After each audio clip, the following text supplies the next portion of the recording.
Olympic Valley Studios. This is Singletrack's final, certainly last but not least, interview before Saturday's race. We are joined, once again, it's become a tradition to have Scott Jurek in studio.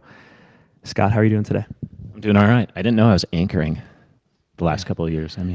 I Stick. I think it's awesome. And I for as long as we can keep it going, I want to keep it going because I think the conversation that we had with you last year is representative of what we aspire to have like across the board, where it's fun, laid back, reminiscing, somewhat future focused, but also like in the moment. And this is where I want to start actually. So we had. Well, I'm excited to be here. Yeah. Anchor or not, you Yeah. know, however I can, I don't know, lend my voice to the conversation. I'll try to do my best. You know? And maybe sometimes we're looking out, sometimes we're introspective, but Sometimes we're trash talking. I mean, I'll go anywhere, you know. Hell yeah. we had Topher in studio yesterday. I heard. And he told a version of the story about your AT experience in Maine that I want to see if you'll corroborate or add color to. And basically he said he had just gotten blown up in the canyons at Western States. He was licking his wounds at a wedding in California. And he gets an emergency voicemail from Scott Jurek, which basically says, Topher, I need you and Kim out here immediately. Shit is getting real. I need you on the AT. Like I need you out here. Oh, by the way, I'm sure you'll be plenty rested because you only did half the race at Western. So you had like the presence of mind to still take a dig. And then we kind of got into just like what it was like for him out there with you, which it seemed like a super special experience. What do you remember from that?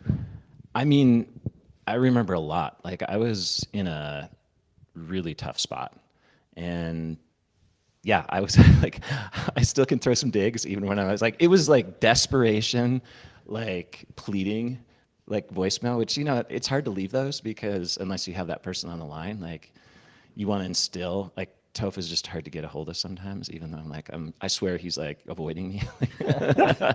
But he does, I think, listen, and I think he could hear the desperation. I was like, it was raw, it was real, and I really,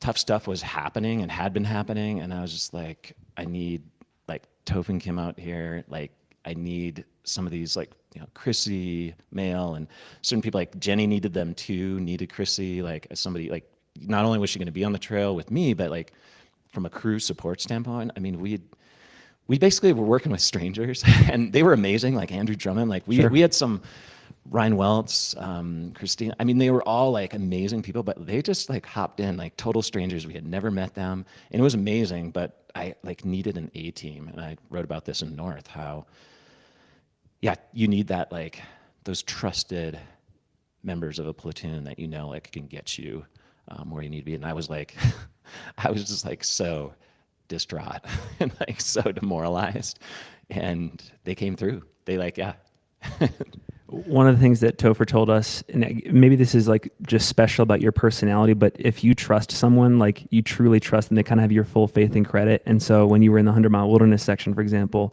and Topher and I think it was Chrissy, they were sort of cracking the whip and forcing you to go to places you hadn't been before. Topher kind of reflects on it. He's like, like we got to A-Ball Bridge, and I had to like go off to the side and like almost break down crying because I thought I had like truly broken Scott. Was it, from your vantage point, was it that way?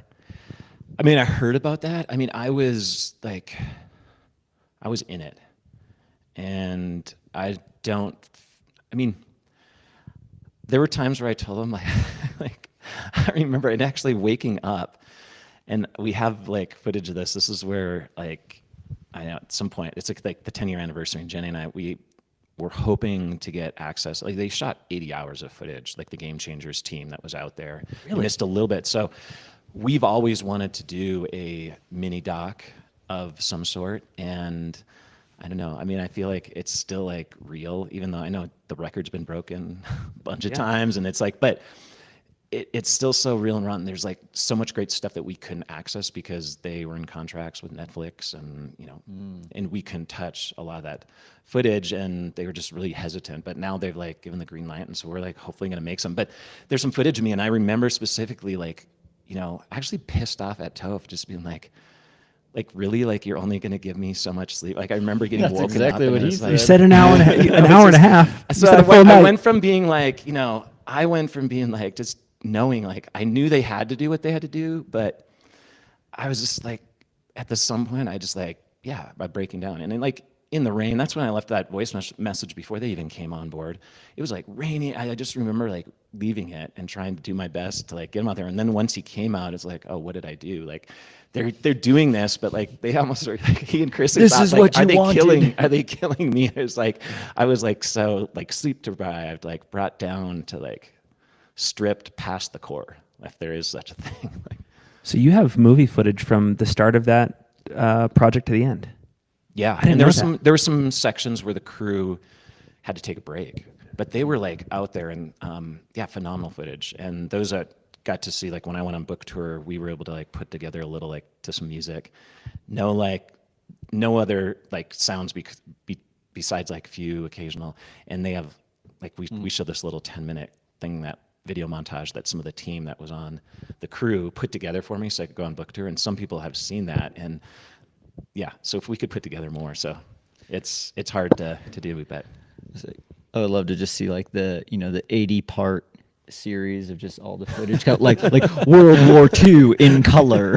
Yeah. Well, and I mean, they were out there with like state-of-the-art cameras. They rigged stuff like, there's footage of like, them sending a red camera on a cable in Maine, and just like, tracking me in like one shot. Like they had one shot where I'd pass by. I wasn't doing like the back and forth like I was for Luis back in Virginia and stuff like that. But no, it was incredible. I genuinely don't think there's an expiration date on the value of that, because I think one thing this sport lacks is we don't have a lot of content that's like archival in nature. A lot of films that are made, they're made like kind of in the moment or within like a 1 to 2 year window. One of my favorite docuseries is The Last Dance, Michael Jordan. And that is focused on the 97-98 NBA season. Yeah. So, yeah, like 10-year anniversary. Like, are you... Or the David Beckham, documentary. Like, and that's what Jenny and I, like we watched, the David Beckham documentary, and it's, like, phenomenal. And, like, I'm just like, I don't have footage of, like, my prime years. Like, people didn't have video cameras on their phones. But, like, somehow, when you're a big enough superstar, like Beckham, you get some of that footage, or there's enough footage, whereas for me, there's very little footage at Western States, for instance, or some of these performances I had. So the AT really is like the best stuff probably that's out there of my entire career. And I'm like doing it day after day after day. So. And are you pretty confident that it's going to get compiled? We're going to see something? Jenny and I are you can all hold me, everybody else can hold me to it too. Like, we want to make it.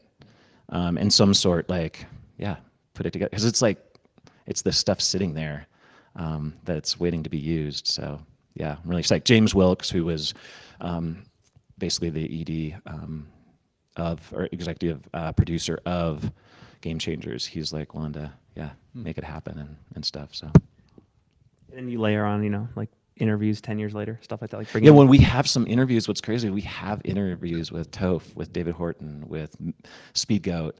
So there are some like they Luis, did. Maybe like is maybe it's some with Luis as well. So like there is some from back then, and then we can always pull in. And that's the cool thing is like I've posted a few. I don't like to live in the past too much, but I posted a few photos from the run because it's the 10th year, and people like send photos or little videos. Like I was there on Katahdin when you finished, and have a video of that. Like or just they're like showing these things. Like this would be cool too to like include that in their stories and like find out. What they were feeling and happening, because it was like so involved, and we opened it up to people, and we're just like, it wasn't like a self. It was like more. It was bigger, it was kind of wild. Sometimes a little bit too much, maybe like for some people's taste, but it was wild. If there was one of your Western states that could have been turned into like a docuseries for people to see.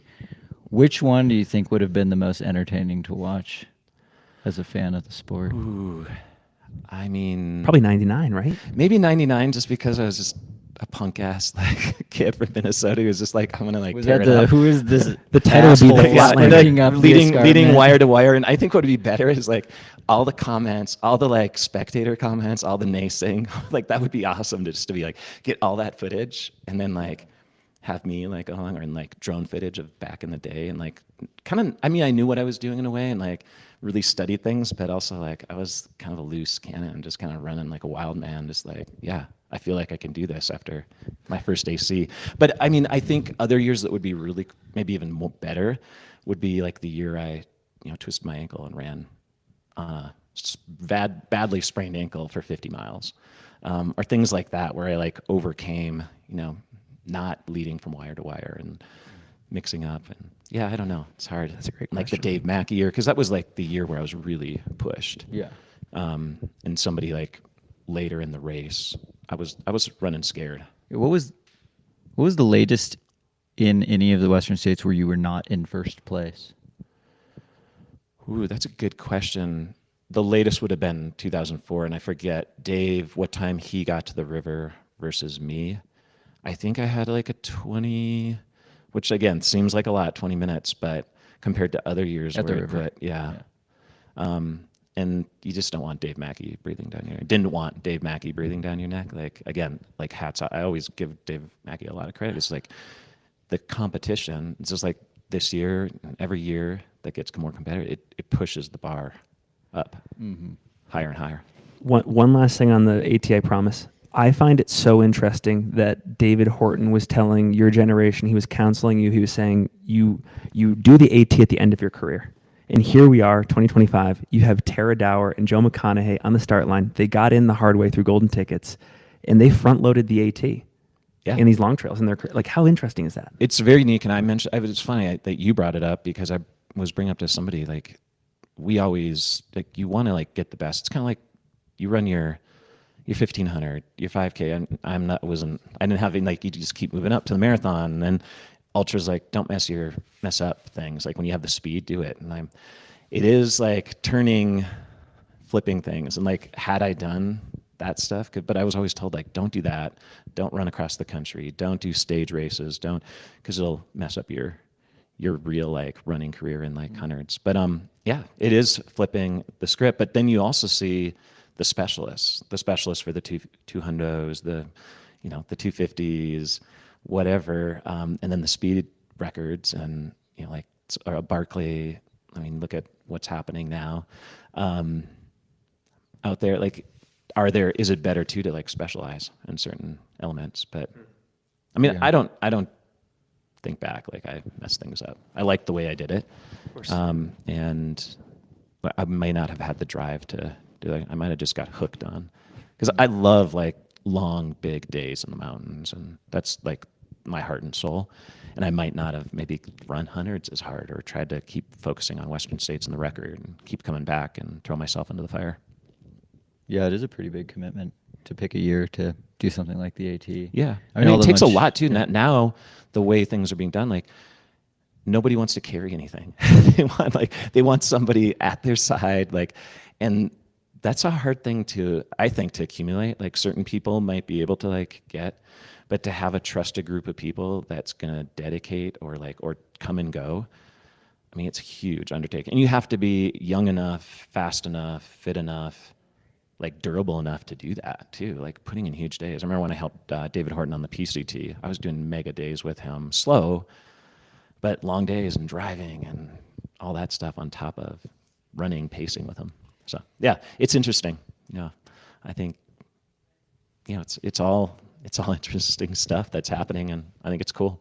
Yeah, we've talked about like the specialization of our sport so many times on this pod, where it's like, 3 years ago, we're like, in 3 years, I think there will be the people who are good at Western states, the people who are good at UTMB, the people who are good at like flat stuff, and it still seems like even 3 years later, there's a pretty large grouping of people where it's like they're still good at all of them. They just specialize a training block for it. Yeah, it's the anti-specialist. I mean, and then you have the supernatural, I think, like Killian, once in a maybe decade or more athlete. And again, he's always the counter argument, but then it's like, well, come on. It's like Killian. Yeah. I mean, I put him in the category of like nothing against all the other athletes or, Jim and such, but he is like a special human being that I don't think they come along. I mean, the greats in a lot of sports, like I don't know. And it's always arguable, like, who's greater and what, but like there's no doubt. Look at him. He's coming back 15 years later. Yeah. I think about like if I had come back from, 1999, 15 years later, 2014, I don't know. Yeah. It's such a different sport now too from the last time he was here. It's going to be interesting. It's cool. Were people, and again, this is such a random thing, but you were talking about like 99 to 05. Were people ever pointing out the coincidence that you were at the top of your game with Western at the same time Lance was at the top of his game in the tour? Lots of parallels. Was that a thing? Huge, big. It was huge. Like people are like, okay, you won. Now Lance can win. and I was like, okay, I'm nowhere in that category. And Like this was all before. But people, it was huge. It was Really? huge. Yeah. And I never let it and it's funny, I never met Lance during those years. I didn't meet him till like many years later, like at a Whole Foods in Austin. No way. Yeah. And when he was like walking the halls. and he was, a friend of mine knew him, Okay. and swam with him because, Lance was dabbling a little bit with tries, but, it was when everything was hitting the fan for him. So he didn't really say much. But, my buddy Ricky Gates, ran with him a lot, post that. And Really? yeah, but people would talk about it all the time. Like, and Ricky it Gates give us and a Lance little Armstrong running partners. Yeah, you guys didn't know that? Yeah. No. They How hung out a lot does in that happen? Aspen. What's the story there? Doesn't hang out. Lance, I think, still has a place in Aspen, and when Ricky was in Aspen a lot, even he was bouncing around all over racing and stuff, but they connected somehow in Aspen, and Lance was toying around with doing an ultra, maybe doing Leadville. There's a lot of talk and jumping on the bike and doing really long stuff, maybe a Leadville 100 bike, and then maybe there's like run and if you look back, like there's a lot of controversy too, like, does ultra running have enough like hardcore rules that they could like keep them out of it? Because ultra running wasn't that hardcore when it came to like doping and stuff. So I think it was the Woodside Ramble he wanted to do. It was that race in California outside of... There's something. And then Western States got worried. Here's a little Western States. They got worried that they needed to like quickly put something in like the like rules about like if you ever had, which is kind of wild when you think like It was a real black and white. I was on a kind of whereabouts due to my 24-hour world championship, and so since I was like triggered an IAAF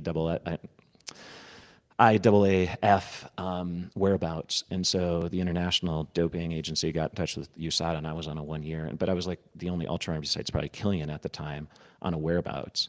Very few, and so like the whole testing thing and like ultra running was, and we still don't have stuff figured out. I feel like we're still like, is USADA showing up here at Western States? Who's doing the drug testing? Like there's a lot of that. So they got worried about it, and so they were like, we need to really put some like, a lot of big ultras were getting worried that Lance was going to show up, kick everybody's ass, and they weren't going to be able to do anything about it because they didn't have any like hard rules against, doping and that sort of thing. Or if you had been caught, what kind of suspension, or are you banned for life from ultra running? So that rule, that Western States rule, is always brought up like tons of debate of like if you served any sort of infraction at all, you're forever banned from Western States. And the reason why that rule is the Lance rule, essentially. Wow. They were worried about.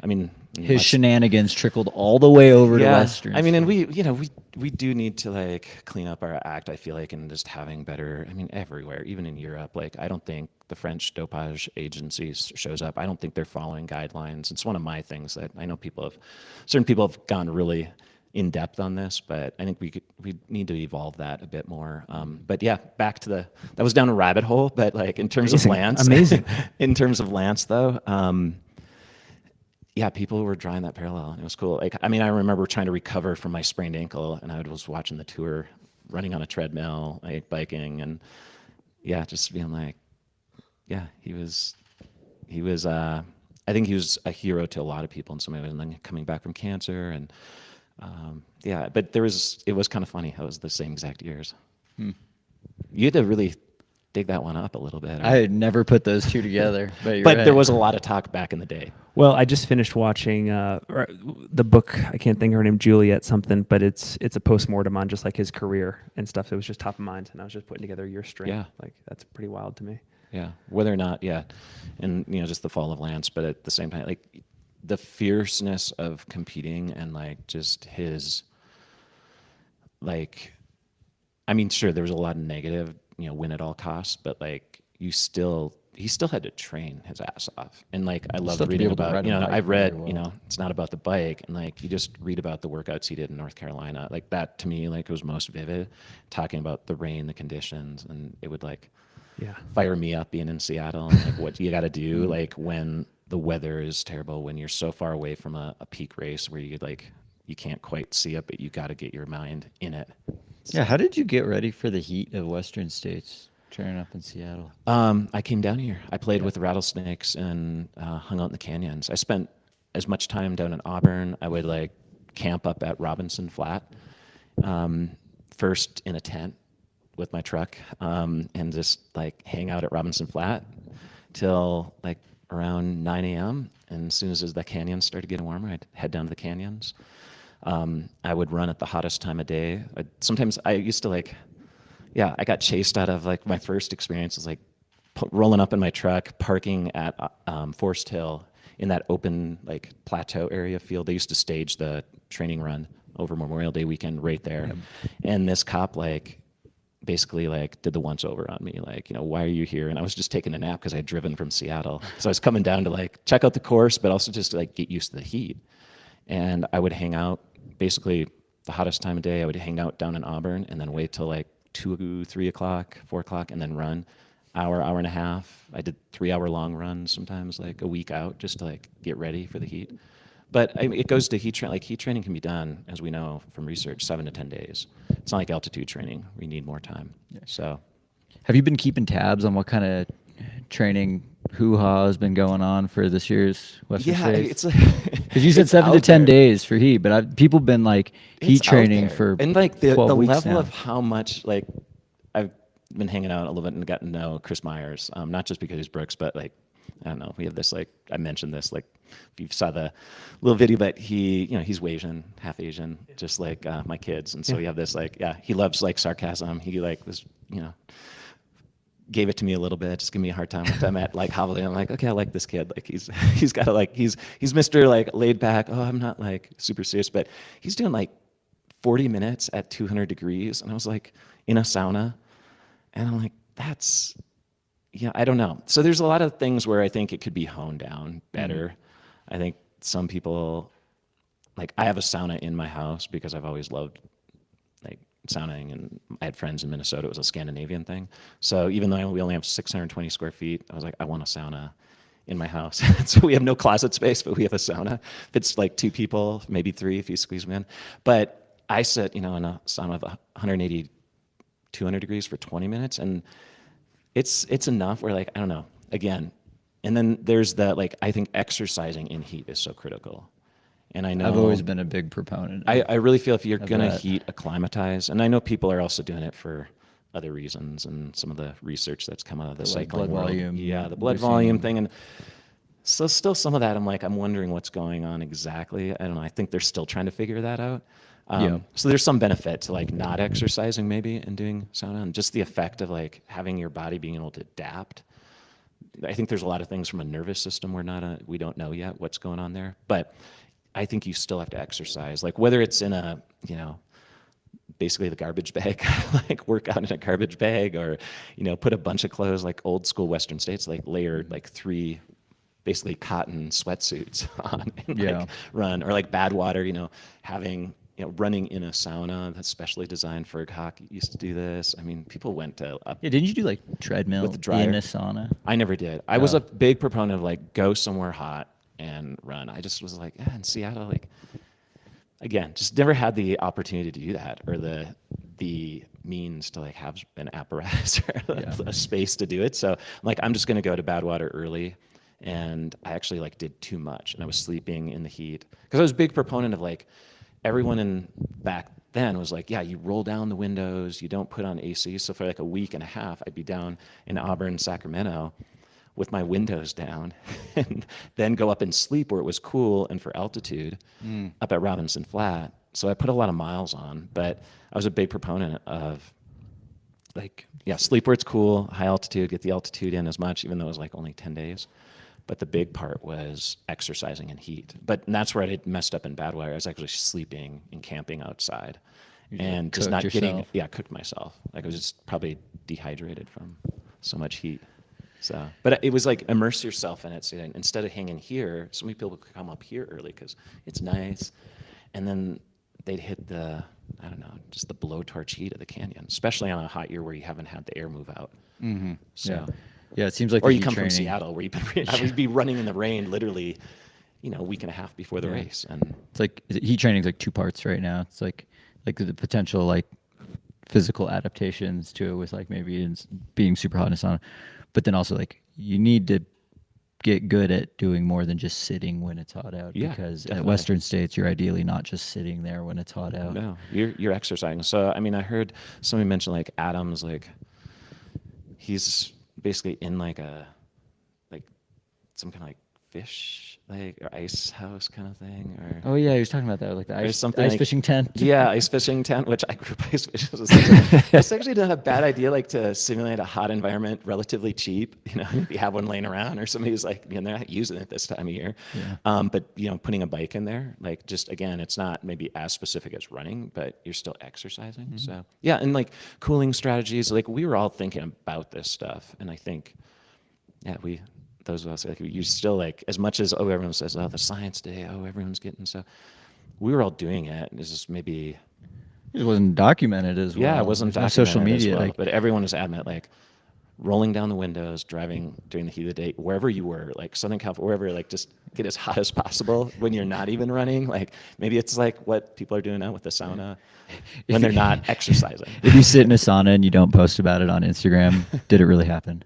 Yeah, I don't know. It's like, it's kind of funny, but yeah, you had to be thinking that way because Western States had its unique elements, and you're always trying to play. Most of us didn't really think it was an altitude race then, and still think it was. It's not that bad, but you can surely break it down and get really specific and be like, okay, I want to train at altitude for maybe other reasons and other races, but and the other adaptations that occur with it, but. Yeah, didn't have that luxury. Sea level in Seattle. All my Western States wins. And actually, I trained in Minnesota, so I trained through the winter in Minnesota and all the way up until like a few weeks before the race. Wow. We had Jim Walmsley in studio 2 days ago, and we started talking about pacers at Western States. And I have to have you. It's a 20-second clip. I want you to watch this clip and then react to it. If you want to put on an elite bib, you should probably ditch the pacers. Like, we're not here to hold hands anymore. I think the sport's progressed past pacers and stuff. So I think, yeah. And then even worse is Black Canyon 100K having pacers. It's an absolute disgrace. It's dangerous out there, man. It's not dangerous. Elites can drop out whenever they need to if they push it too hard. The aid stations give you this safety net to go push to your maximum, and I think at an elite level, we need to get beyond that. What do you think? I mean, so Carl Meltzer's been a huge critic of pacers. I think because Carl always ran better. 100K, there's no reason to have a pacer. I remember Miwok allowed you to, but none of us would do that for Miwok 100K. Like an unspoken rule. You could do 12. Oh, you could. It was spoken. Oh, you could spoken. do 12 miles, but it was just why? But I agree 100% when it comes to 100 milers. It adds an interesting element. It is part of the history of the sport. But if you're going to race in Europe, you're going to run without pacers and race without pacers.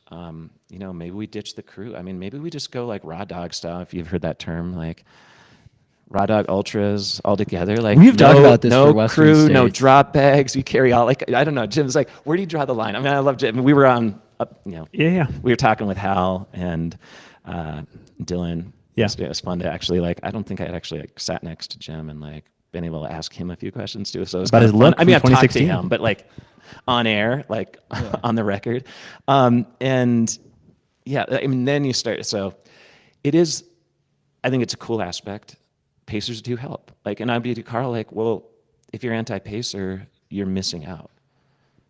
And, you know, maybe everyone's like personality, and I know Jim likes to go pacerless later in the race, but like, there's no question. I mean, it's like having a teammate, if you want to compare it to bike racing or other sports, like you have somebody who, you have a coach, you have a potential, like, I don't know, emergency doc in a way, who can kind of help you troubleshoot stuff when you're just like pushing the edge. It's not like they can like fix anything and everything, but like you have a coach, you possibly have a medical person like helping you, medical support. You're not having somebody taking the load, although look at what they're doing on FKTs now, like not carrying anything, Crew like maxing, pulling, like muling all the way. So I don't know, it's a historical thing, but it's also like, it's an advantage. And if you're not taking an advantage of it, but there are people running so fast, like who does Jim get to pace? Who's They're all in willing the field. yeah, who's running with like him late in those races at those paces. And, you know, some people just work better. And Carl, Jim have that mentality. Like, I don't need a pacer. And if you go to Europe, like that as well. yeah. But I still think, and if you get the right pacer, I think that's sometimes like, how do you get, and Yeah, I don't know that, but you know, are we going to start banning pacers, or what should the elites? I don't know. Maybe. I mean, in crews, look at like crews, they're like honing, or they're whittling away crew access for a lot of races, including like UTMB, some of the biggest races. And imagine they did that in bike racing. Like said, okay, well, you know what? You're not going to have No car behind you. no anymore. car, no bike, no whatever. You're just so at some point, like, to me, if you want to get the best out of yourself, why not have the pit crew there? Why not have, I don't know. It's just like, or are we going, I mean, we might have to go like bike racing where not everybody gets to run, compete in the same race as the elites. I'm a big proponent. I think that's the way the sport has to go, because we have limited numbers of entries. There are certain things that top runners need potentially. Maybe Jim doesn't need anything, maybe you can raw dog it. But if you're just like, I don't know, are we starting to like, are we trying to, it's like, let's go back in time. Let's take away advantages. It's like cycling and other sports don't work that way. I don't know. I mean, we do that with, you know, footwear now and marathons, and they're like, you know, limiting and on the track certain things. But they didn't totally, they haven't taken away the speed suits for swimming. They've they've really made hardcore rules on things, but they didn't say, okay, we're going back. We're going to like get rid of those. I don't know. It's an interesting, I'm just like putting it out there. And No right or wrong answers here. And here's the thing, like, and I neglected to ask Jim this when he was in studio, but you know, he was talking about last year's race. He's on Cal Street battling with Rod. Rod has a pacer, Tim Tollefson, and Jim describes the scene as 2-on-1. Like he feels like, you know, it's he has this an advantage, right? But he says I also wonder, is it an advantage for Jim because he gets a rise out of that sort of us against the world positioning, you know? So like, and maybe Carl felt that way too. It could be. I also think it could crack. You know, if it could crack somebody mentally a little bit too. And Jim has figured out, and I think the greats, and I'll say this greats, but like people who are good at being in the pressure cooker, being in the inferno, the storm, whatever, like they know how to deal with these things that are like, that would rattle other people. And Jim, and you use it to your advantage. And I think that's where Jim has been able to do it. But like a lot of people, like, it's like, again, on the bike, like if two guys pull up on the same team and they go off the pack, like, that's intimidating. And I know cycling has aerodynamics built into it way more than running, but whether it's aerodynamics, whether it's, again, somebody who's just like, let's kick some ass right now, whatever gets in your ear, like that's a psych. I mean, it's like people use music and like, so like to Carl, I'd be like, well, you know, I mean, there's other things, but tell Carl, well, you can't run with music. You know, if you want to be pure. He gets that from start to finish. You should be able to and there's pick other up things. music I mean, there's other, well, I won't go into like on the air, but there's other things back in my day where it'd be like, okay, well, if you really want to like, but he just liked to race that way. But I think you can't be like, oh, let's you know, let's strip away all this. Like, and I like Jim, I don't think you need pacers for shorter distance races. That's ridiculous. Like 100Ks. They're doing them too fast. Like you need a pacer when you're running 8 hours and change or something like that. I don't want to go on a diatribe, but like, you just don't need that. Did you ever feel, okay, this just came to mind. Did you ever feel like Carl was ducking you in competition or you were ducking Carl in competition? Yeah, that's a good question. But I didn't because I went to Hard Rock. I went and played his game. went on I his went and turf. played his Yeah, game. yeah. I went and played his game. You know, the problem was I was always running Western. He was always focused on Hard Rock, you know. He thought, and Wasatch. But he never came and played my game. And I think that was like, and I beat Carl, like he was there and he was 100%.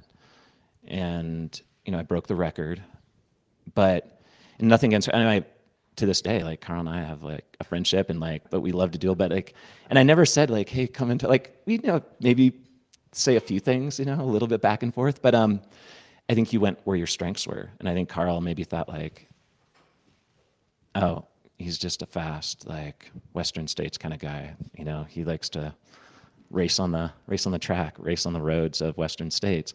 And there's no doubt California carpet is fast, but I just couldn't turn around and run. I tried to do it. And those who don't know, I actually went, it was the year 2000, it was Y2K, and I was on the waiting list and I got in for Hard Rock. I'm like, I'm just gonna roll up and show up like after Western States. And I just, you know, got my ass handed to me. And like, I was not ready. I should not have been down there. It was 2 weeks.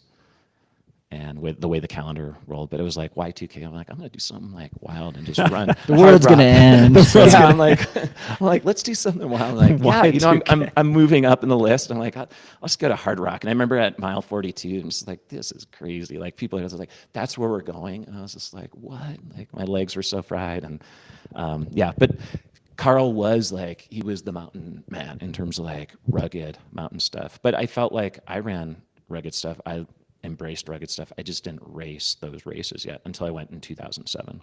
And then I did it where I went down and lived in Silverton. I was training with Kyle Skaggs. He and I would always talk like, this race is going to be a run. It's going to be blown out. And people are going to go closer to 24. And we did some awesome training together. And he was like, yeah, he was starting to get impressed when I did 2 Kendall Mountains. And he was like, okay, Scott, you're getting, but he had been living there. Like, it was crazy. He was living there since like April or something. He was moving there when there's like so much snow on the ground. I'm like, what are you doing?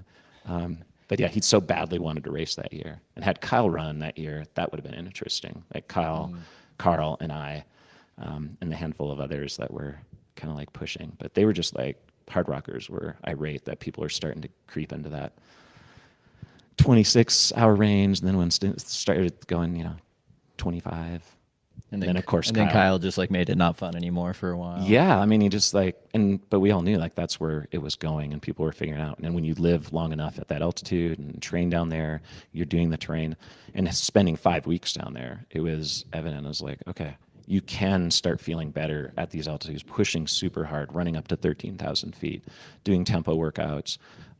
Yeah, it was fun. Like we were like, you know, very, I won't say esoteric at times, but then very specific and get really into like the numbers and checking splits and how you're feeling. Like, yeah, when you did a Kendall repeat or something like that, how'd you feel? How fast you did it in? Whether it's something about his personality or his running style or business, what's something that you really appreciated about Carl, like looking back on that era? I mean, Carl just did it Carl's way, and we like, it was always just kind of funny. Like he was golfing and running, and then working as a bartender. You know, he was like bartending at night. Croquet. He had his croquet and course. like way into his croquet court. But like, you know, he just did it Carl's way, and like he lived low on the ground, had roommates until, I don't know, he was like even dating Cheryl, and I think they had like a couple of roommates. Like, I mean, he was just a ski bum pothead who just like. Yeah, just like I love to run, but I also love to golf. Like he would golf. I mean, he was golfing 9 to 18 holes. I mean, I think 18 holes pretty regularly, like not maybe on the daily, but almost daily. And then he would run, and he was not mega high mileage. He was like really low mileage overall, but he just did it a different way. And then he was bartending still until I forget when. But you know, and then to think now, like. He's making royalties off a shoe, you know. It's like funny, like that's what's really funny for us. Sold like, a race. Like Carl is like, yeah, man. We're just thinking like, man, Carl's doing Nice better word, than dude. any of us. He didn't even like, you know, he won races and was like, yeah, but somehow he's like, yeah, I just, and yeah, he just told me he got a membership at the Jack Nicholson course in Montrose, and so he's like super psyched. He's like, man, I can't wait to get back in golf. But love Carl, and that's why I think all of us like respected each other. We like trash talked each other, like pushed each other.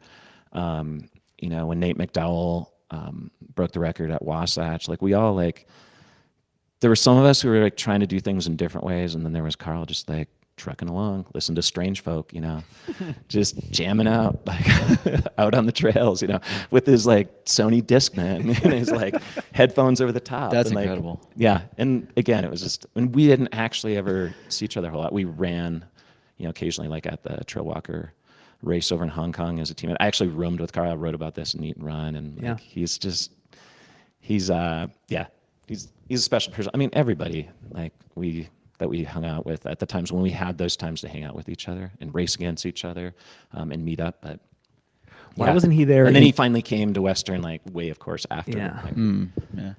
Was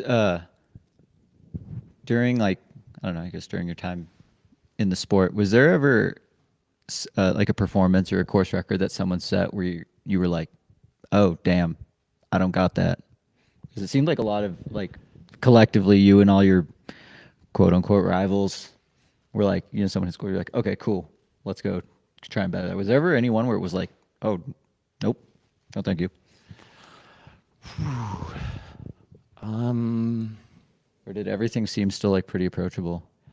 Certain things seemed approachable. I would say Jim O'Brien's course record at AC 100 wasn't untouchable, but like I remember having conversations with Ben Hine and Tommy Nielsen, and Tough Tommy would be like, I don't know, man, like we've run the splits. Like those guys ran down there so often. They did training runs. And again, back in the day, this was before Strava, before like, I mean, just Timex watches, you know, like checking things out.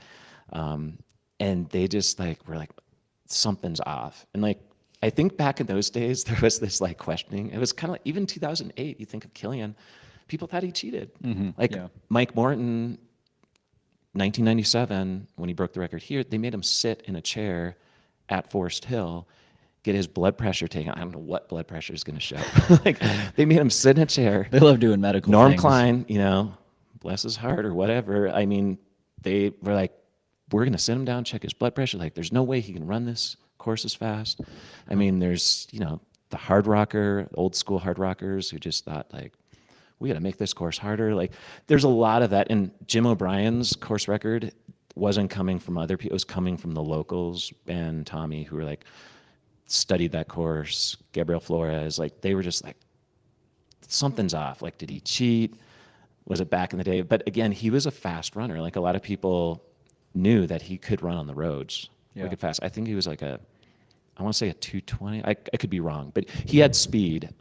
They just doubted, like, was he running this fast in 100 miles on trails? But that was one, didn't seem untouchable. Like somebody was going to crack that code. Yeah.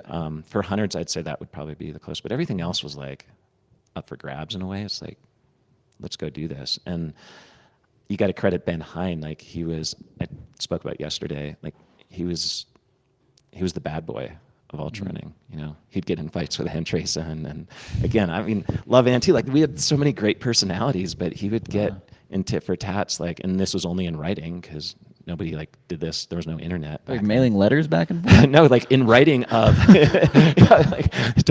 in writing of like articles, and like people take hits at people and just be like, yeah, you know. And I think that's what was kind of fun and mysterious and unknowing, but he definitely was like, let's push the envelope. Let's take things further. Like he was the first one who got that in my head, and I was like, yeah, let's do this. And Mike Morton, like he again was a huge hero of mine. It's too bad we didn't get to, like, he came back not only to Western but to the 24-hour, and he and I shared some emails back and forth. But I always told him, like, dude, you were one of my heroes. Like you were like blazing it because you were young. East Coast. Yeah, East Coast. You were blazing it, a path. Like you were doing things, and getting sat down in a chair, like being forced to like stop. And then people were like, I know the East Coasters are like just irate. They're just like, he lost minutes, and like Eric Clifton was going off. He's just like, can't believe they're doing this to him. Like, I wasn't out here, but he was just telling us the story. He was like, they were like slowing him down, and like stuff that you can't imagine happen. Yeah, it was wild. Do you think Jim Walmsley's course record is under threat this year with the current field? Okay, so I don't think the course record is going to be broken. I'm going to go out and say that. Okay. Are there people that can break it? This is a safe space to say that. Are there people that will and can break that course record? 100%. I don't think it's going to happen this year. I think you're going to see. I think we're going to see a lot of fast times. Yeah. And I know there's going to be carnage, but I think there's going to be a lot of fast times. I mean, what you have to run to get sub, like 1409, 1408. I mean, to get 8:30 pace, 8:40 pace. Yeah, I mean, if Jim, Hayden, if everybody was in the race that I think that should would be, change it. Yeah. I think they would push one of those individuals. I'm not just saying it might be Jim, but a Killian or somebody like who's gonna. But it would be, I think, maybe not a Killian, but I don't know. It was an Adam. Like, I mean, there's people that could possibly do it who have, and there's a lot of people who could do it that have the chops. And it's a matter of executing. But with like Jim, I think could do it with the right field here for sure. Could he do it on his own? I don't know. Yeah. He probably thinks he can do it on his own, but He broke it down in an interesting way when he was here in the studio. And one of the things that he had said was like, he's still left a lot of time out there himself, just in his stoppage time, where he's taken more time than his competitors at aid stations. So he's like, if you look at my splits, I've broken 14 hours.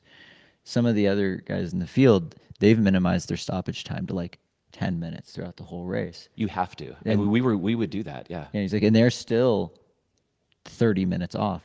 He's like, I have to find I get to find the time in my stoppage time. They have to find the time on the course. And that's a lot harder. So like, they've already perfected the aid station transitions. Now they have to find 25 more minutes. Good luck. And I was like, oh, good point.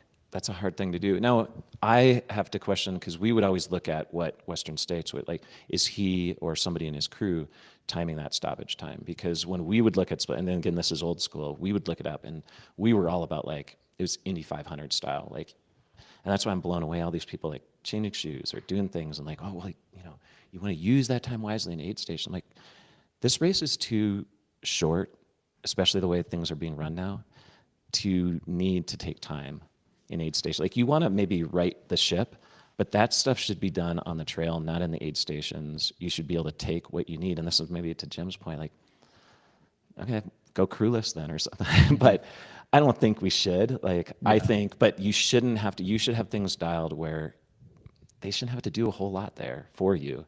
Like, we got to the point where I remember like how we handed off like fanny belts. Like, that's all I would have on me is like fanny belt, and I'd stuff that's, it would be so heavy, like, of things. But like, and no, I just like the vests and all that. Like, now, okay, putting ice in the vest, I'm like, okay, that kind of makes sense. But we tried to go as little as possible. But then had enough, and it was like, you just hand it off. We had like changes of that stuff. So you just air that down. And it was like, the ice had to be quick. You just threw it on, it was out. But looking at splits, like, is he looking at the splits that his crew is taking, like entry and out, or are you looking at Western States? He called that his own proprietary information. Okay. Because then that's what I think they should be doing. Like, and it seems crazy, but the way the sport and what we were trying to do, we never had somebody doing that, because again, sometimes the crews were too small. But if you have like these giant crews, there's no reason why you shouldn't have somebody hit the button at the start, and like when you look at it and really look at it, because you can't trust the people who are checking in and out. Yeah, because he knew like Rod's, Hayden's, Dan's. He knew theirs down to the minute, because he was oh yeah, Rod was 10, Hayden was 11, Dan was 13, and he was like, and I was 33 minutes. Yeah, and he probably has somebody checking that, and that's smart, because it is such a, like, when you think about it, I mean, running while peeing, that was something we were trying to perfect.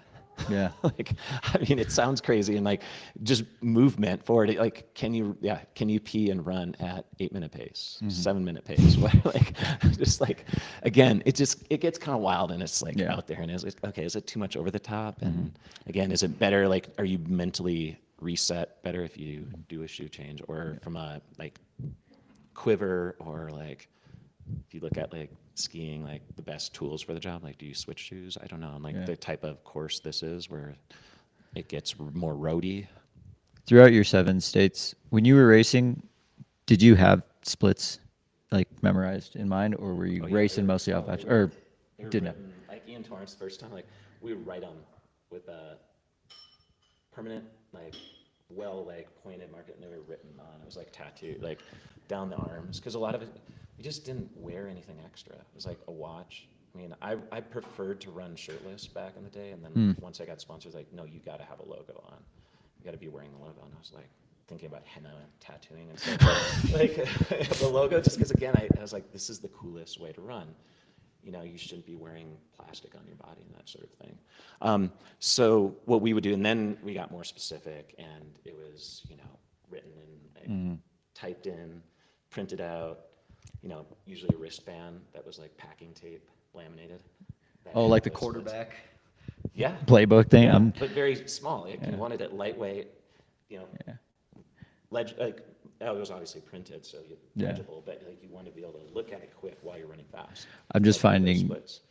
it super fascinating, just like the parallels and the attention to detail between like you and Jim at Western States. It's like you guys have both been very dominant in this race, and a lot of people see, you know, you run or Jim run, and it's like, oh yeah, they're very good at running, but it's like, no, there is so much meticulous attention to detail that goes in that I feel like having like a lucid mind when it's 100 degrees out and like being able to think is a superpower Yeah. that I think you and Jim both seem to have. I mean, I think about it a lot. In some ways, maybe I was too obsessed with it. Like, I also had the, I don't know, I want to say esoteric side of like, I did believe like running from Yeah. within and like, you know, just like being in the moment, enjoying it. But then, yeah, there's strategy. Yeah, there's numbers. Yes, there's this, but then there's this other side of it too. But for sure, I mean, I would think about it a lot, and I was obsessed with it. Yeah. Maybe in times I'm like, man, why didn't I obsess over it more? Think about like the level of what people are doing. But maybe that was a good thing, because you can get too crazy into the numbers, the spreadsheets, and I think, yeah, Carl on the AT, I was like, I just want to flash it. Just like do it without see what thinking too happens. much and looking at all the numbers. But Yeah. at Western, like, it's over and done so quickly. Yeah. Even when, you know, I don't know, we started running it faster and like using Mike as that like benchmark to, or that ceiling of like, okay, how much faster can it go? Yeah, none of us were ever thinking like they'd run it as 14 fast. hours, yeah. Yeah, I mean, it was crazy. Even when my record was broken the first time, I was like, what? They broke it by that much? Like, Yeah. it's kind of wild. But then it's not surprising too, because that's what happens with any sport, and I think it's cool. Do you know how many switchbacks are on the Devil's Thumb climb? I used to. Okay. It's like, that's information I gotta like. 39. I mean, that's okay But to here's not. the other yeah. thing I used to like memorize, and again, I was only here like those 9-10 days before Western States, so Yeah. that was the only time. And I always wanted to make sure I knew those, so I would run those section, and I never came down otherwise. Like everybody always talks about, oh yeah, they come down like 2 months before Western States, and they run the. Like, why? Like, I used to think it was like really boring and like not that great, exciting of running. I would rather run in Seattle in the rain, which sounds crazy because California was like where it was at. But I think for me, I would remember switchbacks, like how things looked, what the tread was like. I was like, okay, I knew the dirt bikes had to make this tight turn, because that's where a lot of these trails, they were formed for dirt bikes, and like how they would like turn up the rocks, and like, oh yeah, I know that switchback because of this. I wouldn't know it as like switchback number 5, switchback number 6. It was like how it looked, and I knew like at this point, okay, I'm gonna get a viewpoint of this aspect on the climb, and like if anybody's in front of me, this is where they'll be. You know, I knew like looking back, I had listened for stuff too. This is where like without music too, it was so cool. Like I would listen for things, and you could hear things down below the canyon. I would try to figure out, okay, that's about how many minutes behind. You'd hear yells from Rucky Chucky, like the yells, and then sometimes you're wondering like, okay, are they yells because they think somebody's coming? It's not like. There's a lot of like when you run from the front, or you're at the front at that point at Rucky Chucky. There's a lot of mind messing that happens. This is so interesting. I'm just like, I'm trying to find one thing that Jim has done that you didn't.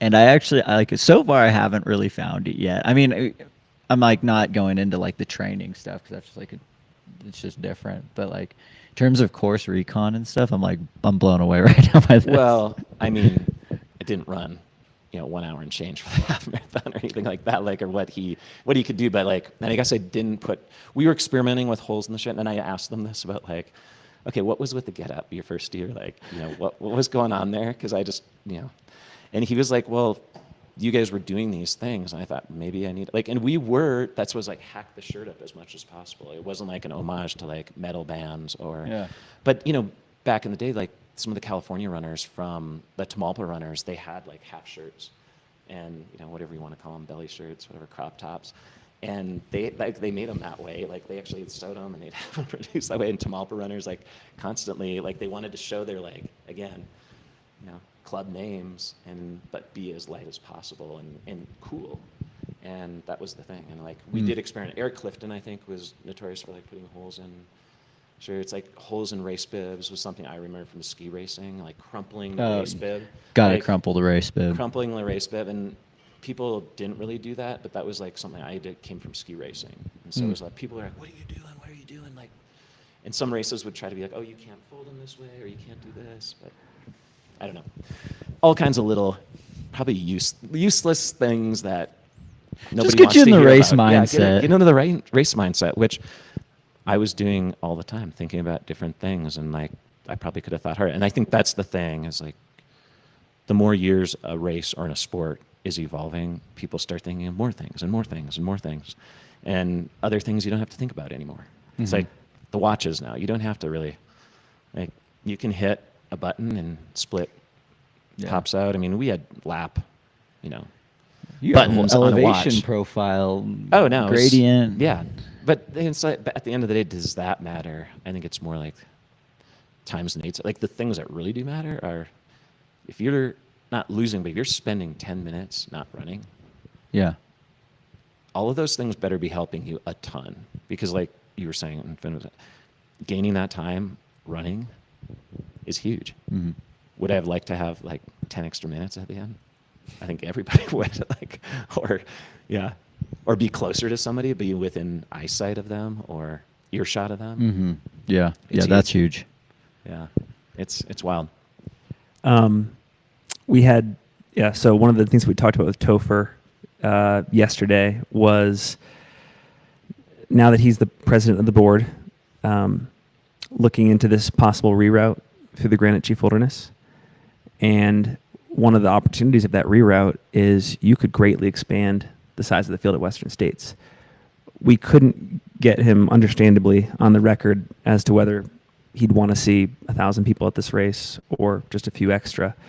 But I guess the question is two parts. It's like, one, are you a proponent of getting more people on the start line through that reroute? But also, like, would there be any nostalgia for you of changing a course that you had all these wins and records on? I'm 100% behind it. For years, I'm like, why are we catering to a wilderness? And I'm a huge proponent of wilderness regulations and rules. They're treasures, It's like, especially right now when the fight for public lands is like so huge. But Western States could have 1,000 people out there. Now, you wouldn't have the aid stations that have to haul in so much water, but there's no reason why this course, and you couldn't have the crews coming out in droves. Yeah, you couldn't do 1,000 people crew for Robinson Flat. Yeah, Oh no, my exactly. God. So some things would have to change, but this course, much like the Hard Rock course, you could hold more people. You just can't have the remote aid stations where you can expect. I mean, I've worked at Quarry Road, mile 90 for going on, it's going to be 5 years, I think, this year. It would be like, you can't, but we drive in there, so you can haul enough water. It might not be as like bougie and posh with all these extras, but water is the key thing. And if people have to carry their food, their fuel for 20-mile section, 50, why not? To have more people, so people don't have to wait 10 years. I'm 100% behind that. I think the sport isn't going to be able to grow at these iconic events fast enough, and we're going to reach a point where people are going to get tired of trying to qualify. But I do think then there also going to need to be changes for like top runners, because we don't have the luxury of having 30 to 50,000 people on a race course like in road running, and how you let those top runners perfect their art, their passion is really different. Like having people on the start line that run the same course, like at a Boston Marathon, it's cool, and it has been cool, but I think we're going to have to change that, because trail running is where it's at. Nobody wants to run roads. I was talking to Jim, like he did the 100K, but like I still have a reverence for the road events, but nobody wants to do them anymore. And like that's the only way you have like a comrades where they can line up 25,000 people. But are you ever going to allow big numbers to do trail race? There's just no way. Like the requirements for aid station access, crewing, what have you, or just helping the runners along the way, it's too hard unless you're on a road. And I've said this for years, even back when I was competing, like ultra running may need to go to the roads to have the big parties, the big like epic events, because even UTMB, where in Europe they have a pretty long leash, and in Europe they let things kind of fly a little bit more. I know they want to preserve areas, but we have places that just it's never going to happen. Yeah. And to Richard's point in the chat, I'm not sure I actually don't know for sure if the reroute would take it out of wilderness. Do you know? See, I haven't actually looked. I need to sit down with Topher and look at it. Yeah. And, again, I've heard rumblings about certain things, but it would have to make it longer. And then they'd have to change something aspects. But to me, it's like, okay, just make it longer. Like maybe course record again. You always have this in ultra running, and I think some people get bent. I used to like be a proponent of like keep the course same. Like we want to be able to compare things, but at the same time, is ultra running ever the same? Like it's I so just care long. about who wins. Yeah, exactly. I know I asked you about the course record. I mean, look at but UTMB. UTMB changes, kind of all the Yeah. time. Like, and people haven't gotten up in arms about it, and people are just okay. Maybe course records and that kind of stuff isn't as crucial, but also conditions. Like you can't like go tit for tat with like 100-degree year at Western States. Yeah, like you can't break the And course record 90 every year. Yeah, so there's always going to be like elements, variables that are out of control. And sure, of course, you can control that, but at the same time, it's like if more people can do it, and then how do we evolve like the top of the field and top runners? I mean, it's awesome to line up with everybody, but not everybody gets to ride the Tour de France. I mean, and running is unique. Like, because in road running, you can do that. Everyone gets to run on the same day at the same time. But I don't know, like to give the top runners like everything they need to be their best and to hone the craft. Totally. I don't know. We've talked about this on a previous. It's a pretty Long on progressive. Archives. I should be the old guy saying no. Yeah, don't no, change, I know don't change. it's But I don't know. I'm kind of like, we got to open up the floodgates a little bit more, make things really, and like have a party, like have spectators. Like look at the Tour de France. Like look at UTMB, how people line up. Like this is what I've been saying. We get so much blowback in some of the comments for it, but like I don't think Western States is that race. maybe it's not. I don't know. I think maybe I it's- need to like, okay, I'm just gonna like start my own party and like, okay, this is how we're gonna do like things. it's like an elite. You kind of like, But everybody can come and like spectate. Yeah, like it's a race for the elites, but for everyone else, come and have a good time and like just Well, get to that's be like get to be a everybody- fan. Yeah, and I mean that's what's happening at certain events. Like I met so many people here the last couple days. I've never been here this early ever in the Valley. Like Tuesday night, like coming in Tuesday night, hanging out with people, and they're like, I came here, to watch the race, and like they're just like, I'm just spectating. Yeah. They are not here because they're injured or they're what, and that is unique. And like imagine everybody coming to spectate. Think of like how the course would be lined.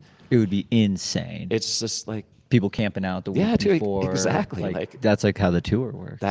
that's how the tour works, and I think we might. Yeah, I think I know. Yeah. All Somebody's right. gonna like. You heard it here first. somebody's Scott gonna starting an elite side race. with me, like, yeah, and they've tried to do that in certain ways. Yeah. But and again, I'm not against like the common everyday runner. A huge proponent of like more people in the sport, and everything. I just. How do we do? Because like people, again, we have athletes getting injured because they need to qualify, and it's like spoke about this last year. Why do we have individuals like a Killian, a Courtney, Jim, like having to qualify? That's absurd. Like, That's they're a good going to tip. be in shape. Unless, like, again, Jim doesn't show up to any races for 10 years, wants to run. Okay, you got to, like, make sure he's there. Same with, like, Courtney. It just, I think I guess that's the how number world of races, championships work. Like they could submit a resume and then they get exactly. chosen for Team and USA. so it's hard for the iconic race. And again, you want to make sure that it's not just floodgates and like it's a free for all.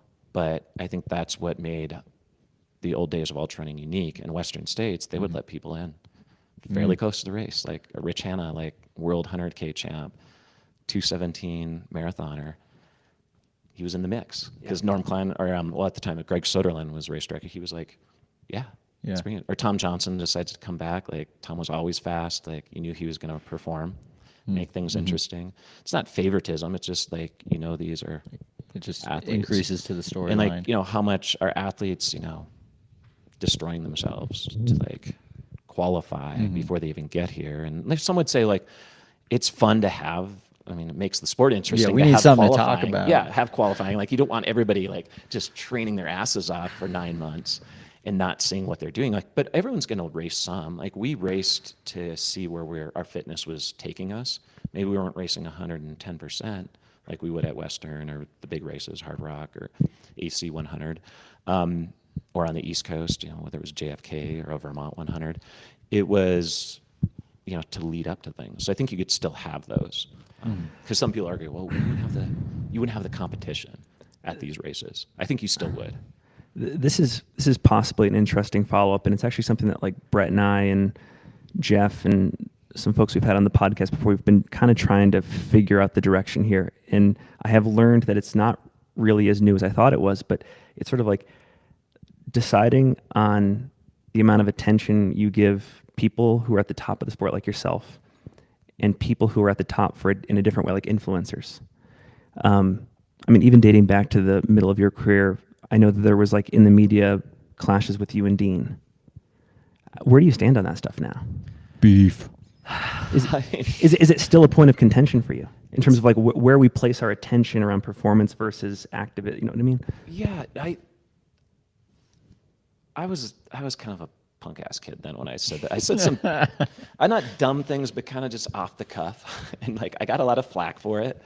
And again, it was the hard part was like it was irritating to see somebody's like world's greatest runner on the cover of magazines or like featured on things. Speaking of Dean, Yeah, and things like that, where it's like this is way out of line. And now I think you just have, I don't know whether it's metrics of like, whoa, this person has so many followers, like, oh, they're getting all the attention in a way. But they're colorful characters, they're doing their thing. yeah.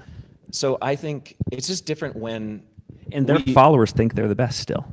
yeah, which that's the part that it's like either elites, I don't know, it's like the term I guess everyone, like the top runner, the top competitors. Performance oriented. Need to find a way to, I guess, it's hard to say, like make themselves interesting or just keep doing their craft. And like, that's the hard thing. I was interesting because I was doing a lot of weird things. Like I was a vegan. Like I had all these like out there things. I like, long hair. I was a hippie, I didn't have tattoos. That's the thing is like right now, if you want to be like mega influencer in ultrarunning, you gotta have tattoos. Would you have had tattoos if No, you were in I'm there? not a tattoo type. Like I wouldn't. I'd be the anti-tattoo, like, straight edge in a way, but yet rock the long hair. I think, yeah. So it's interesting because as a top runner, you think you deserve the most attention because you're working the hardest, you're putting out the best results, you're like honing the craft. But the influencers, they're honing the craft in a different way, and you can still inspire. Like what Dean was doing, he inspired a ton of people to get off the couch to do things. It's like the book Born to Run. People, I was beyond my prime years maybe, like, or nearing the prime years when that came out, end of them, and people are just like, this is making a like joke of our sport in a way, or like, Really? it's all about, but it was inspiring a ton of people. Like at first, I didn't even read the book for a long time because I'm like, oh gosh, what's this writer gonna like? I didn't even know he was interviewing us. I thought he was just doing an article for Men's Health, and it turned out to be like The book was never a topic of conversation. No, he was interviewing us for an article. So when Chris McDougall went down to the Copper Canyon, it was an article that he was writing. That later he's like, wow, and with an agent, like this could be a book idea. Should he have gotten your blessing, do you think? I mean, I don't know. I think Jen was probably the most irate because she had her 20s, like And she was like a laid big out there. portion of the book. Oh yeah, I mean, people love her character, but like she didn't love it, and I just didn't want to read it because I was like, oh gosh, what's this guy gonna write? Like he spent a little time with each of us outside of when we were in the Copper Canyon after to write the book. But I'm just like, I was a little worried. So, but then I started to realize like people are getting this, and this is like I think where the sport and the top runners need to realize there's a place for everything, and there are people who are inspired to get up and do something they never thought they could do, whether it's get off the couch, move their bodies, change their life, quit an addiction, an unhealthy addiction, or whatever it is, and they could get inspired. And that book inspired, millions of people. Mm-hmm. Whether or not they ran an ultra after it, whether or not they ran super far, but they did something and changed their life. I met so many people over the years. It's like I lost 200 pounds. I got out of an addiction and it saved my life. And then, hearing that about my book. So like there is an element of whatever you want to call it, influencers, motivators and inspirational characters. And then there's a place I think for top runners. And I mean, let's face it, like runners, we're kind of boring in certain ways. And ultra running is probably the most exciting of the running. And it's sad because we have some of the best track athletes. And they do get paid some, but like it's kind of funny that ultra runners are getting paid the amounts they are, from what I hear. I don't know, I've never verified it. But to hear how much they're getting paid versus like these track stars, I sat on a panel and it was really with Olympians, like all roadies. I was the only ultra runner. And it was like, in some ways I'm like, I don't really deserve to be like sitting with these. And at the end, more people want my photo than somebody who just came back from Paris and competed for our country. Like that to me, so that's where I'm like a little like, ultra running's got a pizzazz to it and a really, I don't know, just it's really hot and really exciting right now. Why a brand's putting money into it. And so I think it's, but it's hard being an athlete when you're putting in the hours you are and you're like, man, like I barely get Also any have to attention. do this and that. But ultra runners are actually, they're paid. And I think that's why you're seeing fast roadies and, it's an collegiate increasingly runners.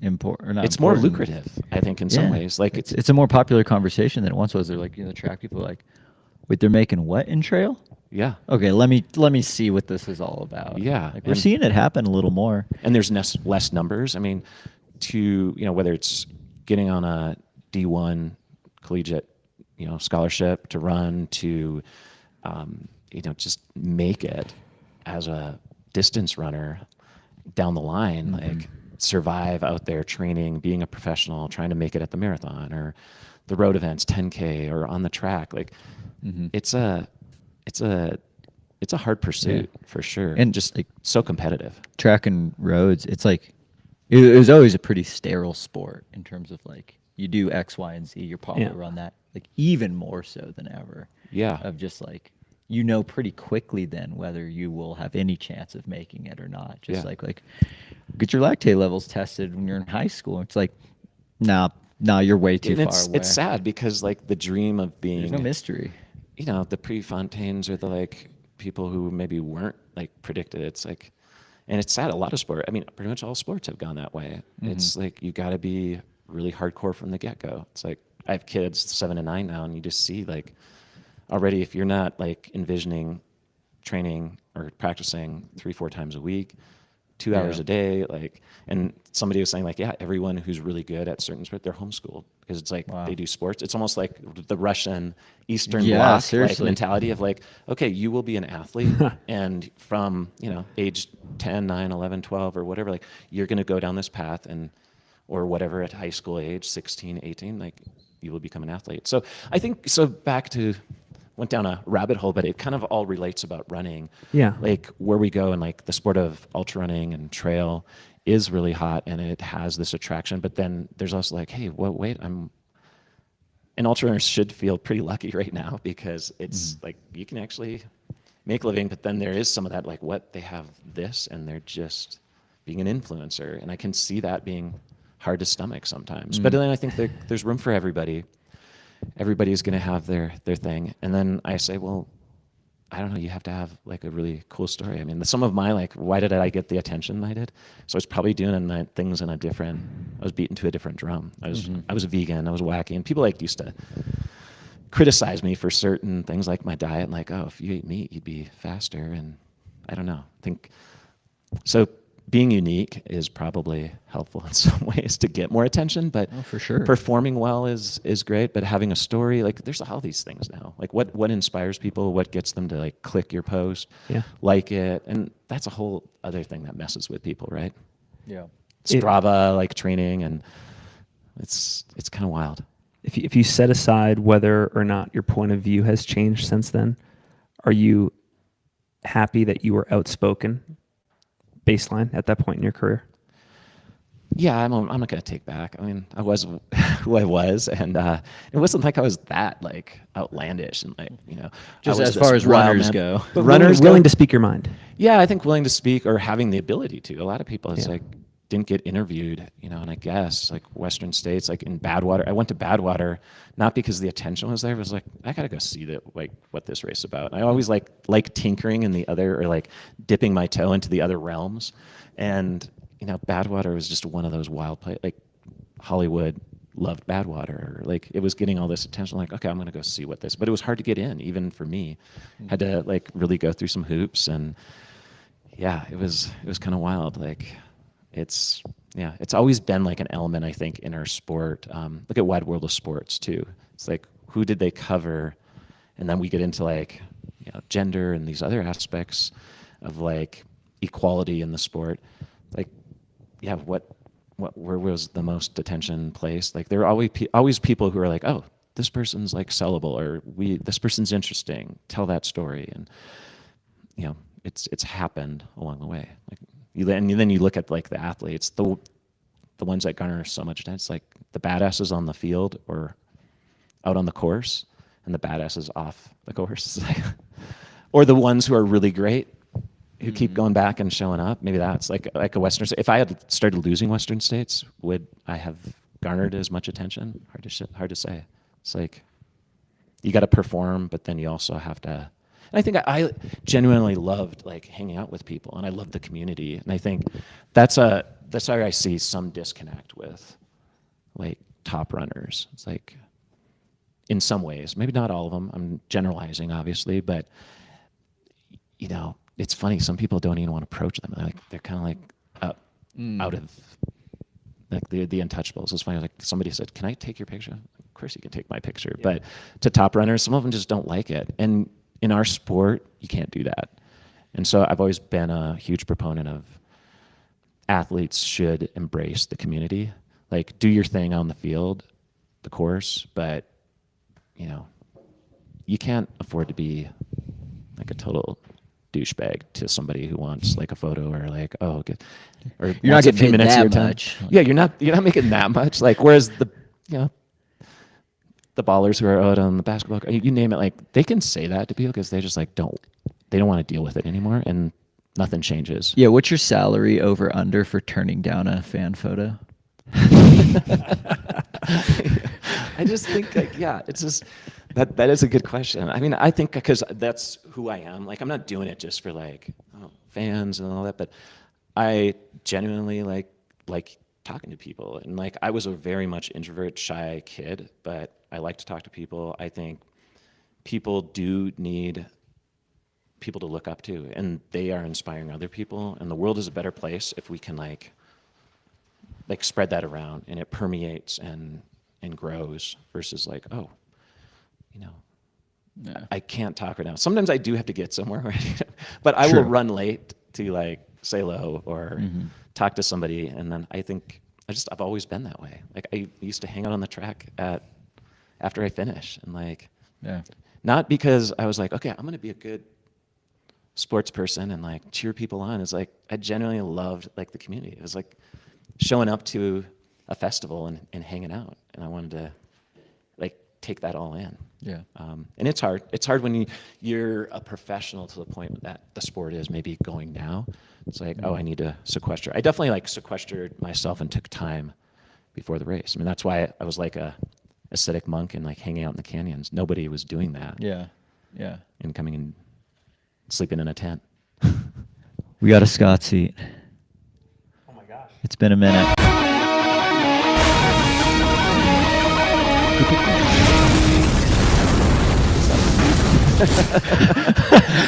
We gotta ask. Are you familiar with your boy? Are you familiar with your boy Scott Jurek? I mean, of course I am. I have to. I mean, I don't live under a rock. Like, I am not. I don't sit on social media a lot. I try to like. I dip into it, but it's kind of like a black hole. It's just like I just wasted how much? Not wasted, but like, it's cool to see things, and I kind of dip in it. Jenny's on it a lot more, but people send them to me too. Like, you know, the really good ones are the ones that like they think and. It's funny, laugh? And I still to this. I mean, I don't know. I know one person who is involved in some fashion, but I don't know who's doing it. I love that. And it's fun. And like, yeah, if they had all the old archival photos and stuff, like they'd have a heyday. But yeah. The question is, this is from your boy Scott Jurek. Hi Scott, I'm a big fan. Was wondering if you would consider hitting the follow button today. Whoa, they went right for it. They went right for the juggler right away. Wow. Wow, not wasting not even like an intro, like a little yeah, just a soft question. You're just gonna not even warm up. Will you hit the follow button? What are the pros and cons? Can I plead the fifth on that one? I mean, we don't have any rules, so. I don't know. I mean, would they feel better? I guess, yeah. Yeah, I'm not sure. That comes with contingencies. I would have to sit down and meet the minds behind the madness. How much money would it take? So maybe what's that? How much money? Like the metaphorical appearance. It's not that I'm fee. anti. Again, I endorse them, but would I give them the endorsement of that? That's a good question. I think it's kind of cooler not to be followed by. I mean, this is something for all you number crunchers out there. Sports celebrities, and I'm not a celebrity, but sports figures who are that have fan accounts. How many of you're right? The it's athletes, probably 0. How many follow the fan accounts or the best ones? And we'll leave that for another time. But you can crunch on that and see, and then maybe I'll give it some more thought. Or we do a contingency. We're okay, we have to set up a meeting, kind of like a drug deal of okay, I'm going to meet you somewhere at this time, this place. Can the Singletrack Podcast facilitate this? I'm sorry. But yeah, put your phone in the trash can. We're going on. We're having fun with it with the Ya Boy. I just we'll see. So what did they say to that? I don't think we've ever gotten much for replies back. We've never got. Your boy is no replies back. Okay, your boy, right. If you want to reply in the chat, you can. Because at some point we need to make the meeting happen. I can't guarantee I'll pass over some print photos that they can go wild with, but yeah. Everyone has their price though. Yeah, has a price, but yeah, I don't know. And then we need to do the research on what it is. But no, I think it's fun, and I think, let's face it, ultrarunning is really quirky. I'm quirky. I'm weird. There's some bad photos of me. There's, bad/good, style points out there for me. And then there's a lot of stuff that's unknown, which is kind of cool too. And I think, there's a lot of fodder out there, and they do a great job. People obviously love it. A lot of people still think I'm behind it. Really? Some people come up to me. Some people you're behind it. Some people, even though and it's not like I have mega followers on my regular page, but some people think that's my page. This is what you do now. I love your content. Not Jenny's Jenny will be standing by. I love your content, and Jenny will be standing by me, and she's like, "What are they talking about? You haven't posted in weeks or months." Or so I'll go through stints where I haven't posted a while. I love your content. I'm like, well, it's probably not my regular. It's Ya Boy. So yeah, they want to do a boys' weekend. Okay. All right. Okay. All right. I've got a couple. I promised you some deep cut questions. Oh, okay. So I have an Ultrarunning Mag account, and I don't know if it was Jamil or Amy who did it, but they've recently put together a really good digital archive, so I can just type your name in. And how far does it go back? I haven't delved. It goes back to 2001 at least. I found stuff. Okay. So not into the 90s. Is there like a year where you're like, please have not found? I it? have No, I to. know. I have to check my facts, but I was able to go back as far as about 2001, It's pretty far, but which is cool. super cool. And- Tell them to keep doing more. I think there's like, and not for my sake, like even beyond me, like, Oh yeah, there's some cool stuff out there. yeah. So I found this 2005 profile of you where they just make you kind of go through a bunch of questions, and I have a bunch of these. But the first one, they ask you for the make of the car you want to drive. Want to drive? Do you know what? Do you know what you Circa do you know? Do you 2001. know what you said? No, I do not. You said you kind of took an intro. You said Miata Elevation 100 mountain bike, Seattle Metro, and Sound Transit. That's because it was carless. You were carless. You I said was I'm not even carless. taking a car. Yeah, I don't. It's like I don't need a car. Yeah, and that was my original, like the first bike I actually purchased with my own money, and yeah, it was a 21-inch frame, super heavy old mountain bike, but I used that to haul groceries, to do whatever around town, and yeah, and I was going out to the trails. I should have said enterprise rental car, because that's what I would do to go out That's further. the sponsorship you So needed. beyond the like, because they had a deal. It was $10 per day for the weekend, and it was like, oh, I can go to the mountains and have a car for 3 days, and you could do a 3-day weekend. And so I would do most of the further, but I could get to the Issaquah Alps. Those are locals. Shout out to like 206ers, Seattleites, all those.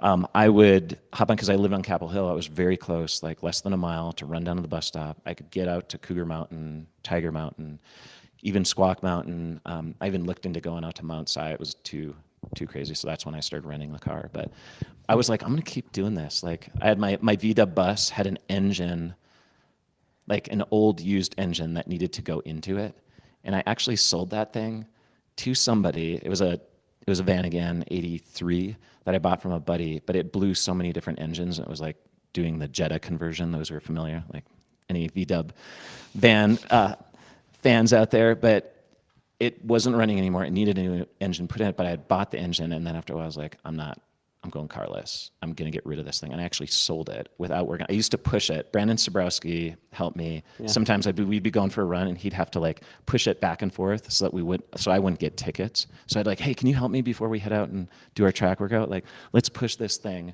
back into, change a parking spot so I wouldn't get a ticket. And I did that for many months, and then I finally sold it. But I sold a non-working, and that's like the cloud of the VW bus, like with the engine sitting like in between like the little kitchenette and the back. So yeah, I just was like anti-car at that time. I was very an idealist, and there's still elements of me like that way, but that's my idealist. You're getting like 2001, I was like hardcore. Do you know your favorite books at the time? What do you think you listed at that time? I mean, I was reading a lot of like just activist stuff, like Noam Chomsky to like, I mean, you name it, Howard Zinn. Like but let me, give it to me because I can't remember. At the time, your two favorite books were Affluenza. Oh wow. And Okay. Ishmael.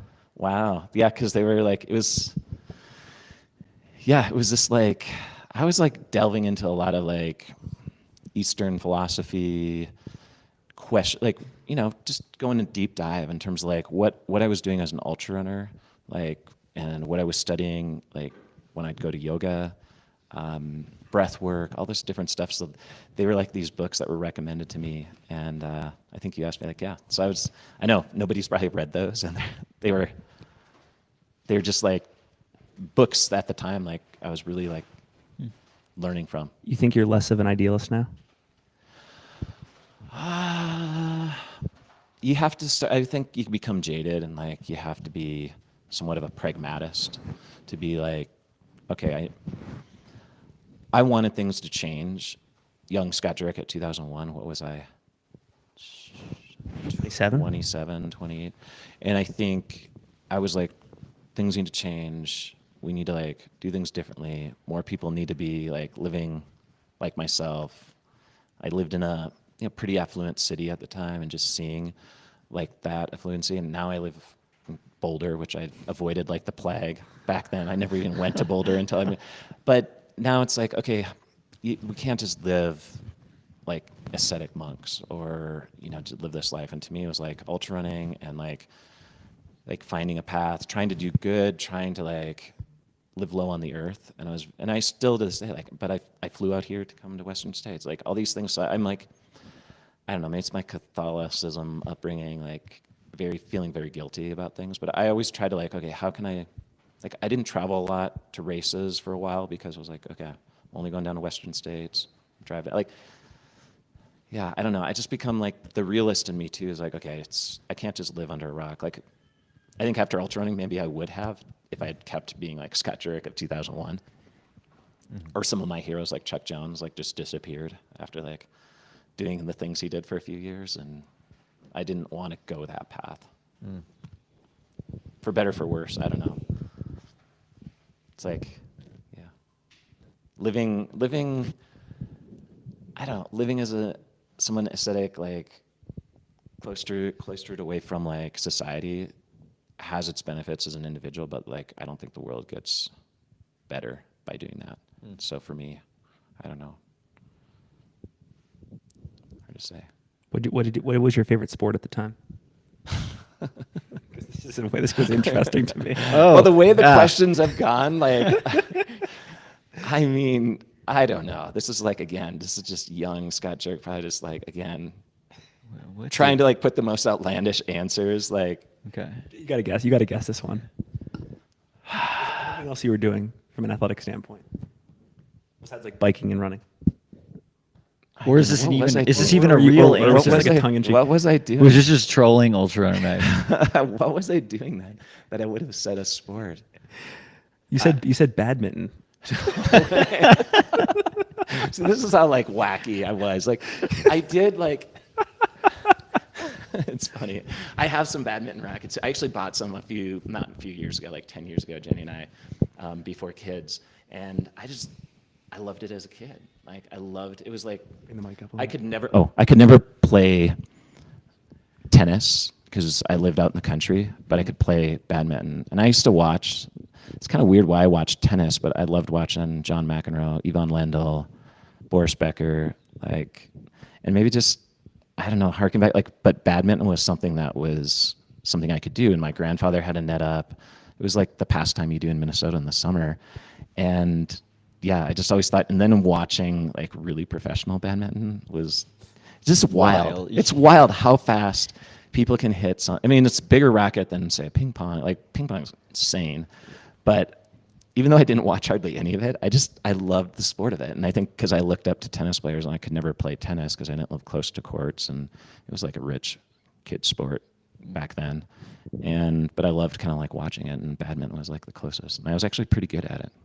You dabble. Much like, I can throw a football, I can do some things. Like, Yeah, I we loved sports as a kid, but then I was like anti-sport for a while. I was like, screw football, screw like mainstream sports. Like, they're just, yeah.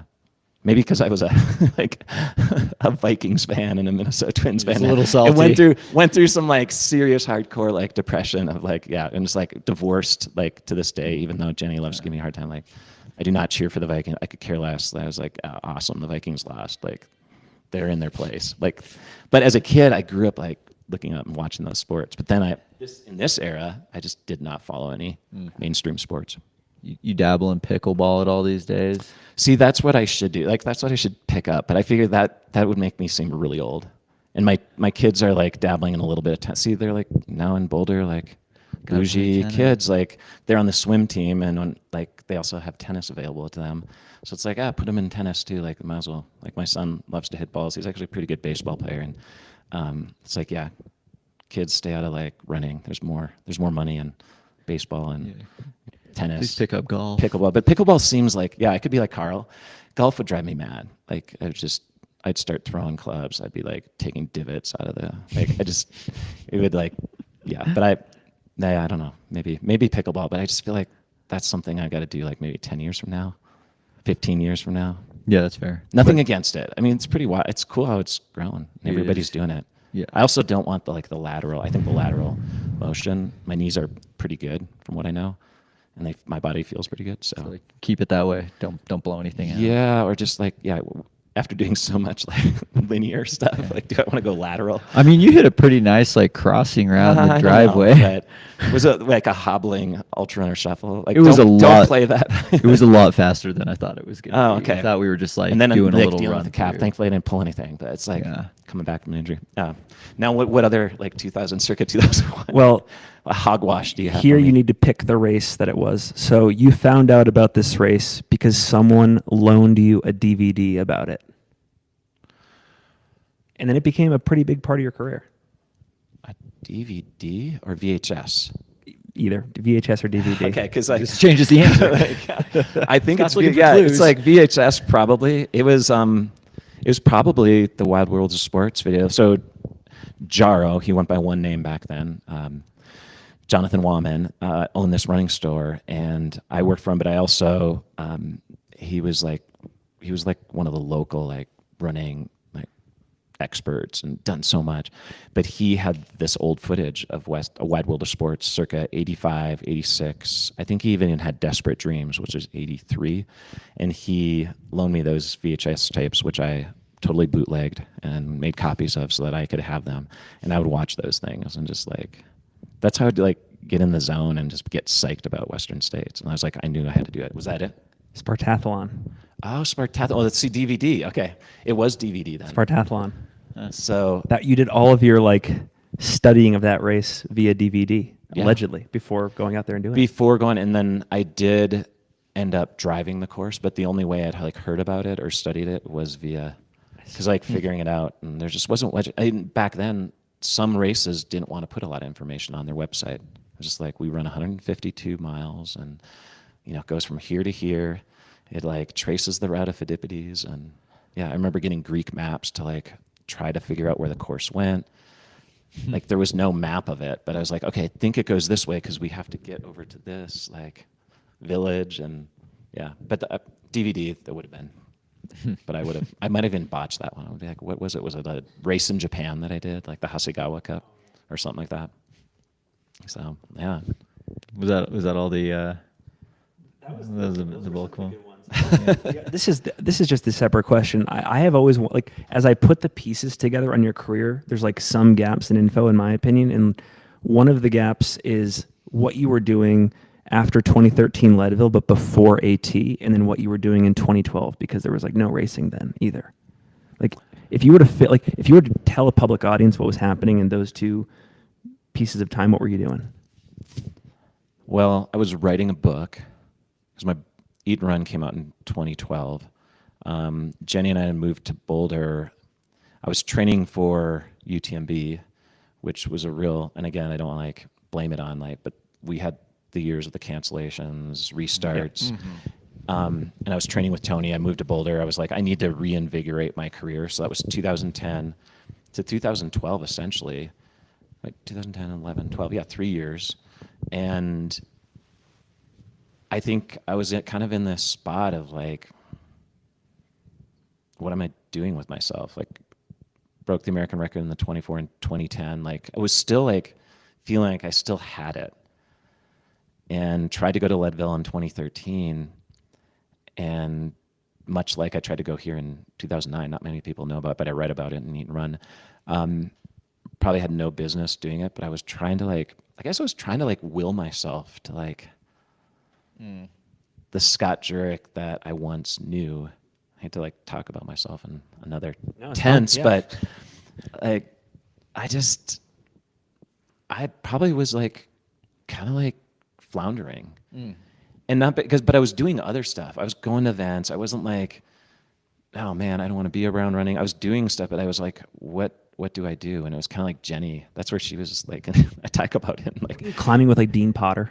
I was hanging. So I did, that was like when my mom passed away, I was, bouncing between Seattle and Ventura because Jenny was working for Patagonia, and she introduced me to Dean, and I hung out, right around the time of like my 24-hour world championship, silver medal. And she, introduced me to this climbing scene and like these characters of climbing. And I was like, okay, slacklining and, thinking about maybe doing a high line, like kind of stuff that was like scary for me because I don't like heights where I'm not in control, and did not get into rock climbing, but slacklining was something cool. I just loved like the breath, the focus, and then was still trying to like race hard. And I moved specifically to Boulder to train with Tony. And I'm like, okay, I need to run with, back then the young guns like the Kyle, and Tony was living in Boulder at the time. He was the only one really there. And I was like, I need to run with somebody in their 20s to like reinvigorate me. Really? And we did some great training together.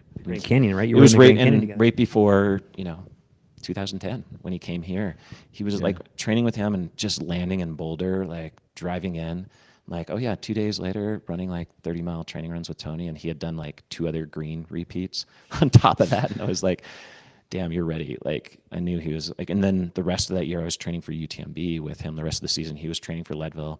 We did crazy 40 plus mile run. We did a 50 up in the Indian Peaks Wilderness, like good times of like, like just training together. Tony bonking his brains out because he like didn't bring enough gels. And I was like, he'd make fun of my fishing vest. Back at the time I was wearing, vests weren't super popular. He was going, hardly have anything on him. And, handing him a gel because he was bonking. He's like, maybe I'll take that gel.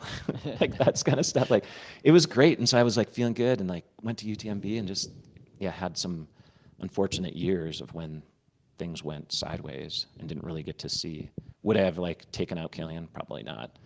I think the only chance I had was 2008 when he was first on the scene playing with things, and then like seeing what he did, it was like, okay, now it's opened up. But yeah, seeing the sport shift with Killian, I think was like and then I went to Leadville in 2013 trying to like, okay, what can I still do? And I was living in Boulder, like I should go back to Leadville. I'd only done it once at that point and ran a pretty good time, was second, but that was the year I did the Grand Slam. So I'd come off of course record of Western States, then went to Vermont, then ran second to Paul DeWitt. That was pre-Matt Carpenter. And I was like, oh, Matt ran this time. Like, I feel like, could I get there? And it was around what I ran at Western States. Like, now that I live in Boulder, I should go. And I trained down in Leadville a bit, but I didn't take it maybe as seriously as Scott Jurek of old. I tried to find it, but as Jenny would joke, like I wasn't training hard enough. And I think that was what 2012, 2013, like coming off of, I don't know, writing a book, landing in a new spot, like in Boulder, and getting married and trying to like figure out where is Ultrarunning, what do I want to do? And that was like, I guess the beginnings of how the AT came about. 2015 it was a couple years later, but Jenny was still even like skeptical. Like, why don't you just, it's okay. Like you can retire. So yeah, just like, I wasn't like in a bad place. I just was like, kind of like wandering a little bit, not wandering aimlessly, just like, okay, what do I do next? Do I do anything else? And there's still some, kind of like where I am now. It's like 10 years like have passed. It's crazy. Like having kids, like I've focused a lot on that, but like where there's still some things I want to do, but I'm also like 51. I'm like, not quite to pickleball age yet, though. Not to pickleball, maybe I can't sit. And then to see Ludo, like, cranking at UTMB. It's amazing. A little bit younger, but it's also like, okay, did I burn all the matches to still do a couple of things, like not short things, but speed record project things I've always wanted to do, or I don't know. I'm trying to go with 50 as the new 30, but the reality is harsh sometimes about certain elements and certain pieces. Then I, hang out with Jeff Browning and get fired up, and he's like, dude, you gotta like do this. He's like, I am there. If you say like, I'm gonna pace crew, like you want to do this stuff, like helping them out in the CT. It's kind of like firing them up. But I do think I did a lot of stuff earlier. It's kind of like with Killian. When's he going to like start hitting like all the things that he's done? I'm not equating myself to Killian. Killian's like in another league. I think he's like, again, supernatural in some ways. I know he's fallible and has his downfalls, but when do you decide to like what do you keep doing? Do you like, because there's plenty of people, but he's done so much at such a young age for so long.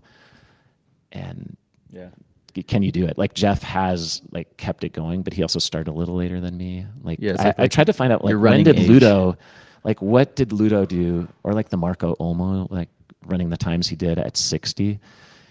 Is it possible? But it's also like, do I have it mentally? Like, do you have it? Like, will Killian just keep doing stuff until he's like, 50, 60? Like what? Yeah. Like what else could possibly be on his list? Yeah. What's out there? And then, he has like such a breadth of like accomplishments and like a resume that's just like hard to fathom when you like look at distance and, or just the other stuff he does, alpinism. Yeah. Schemo. And then you go on Ultra Sign Up and you see he's like freaking like 2 years older than Jim.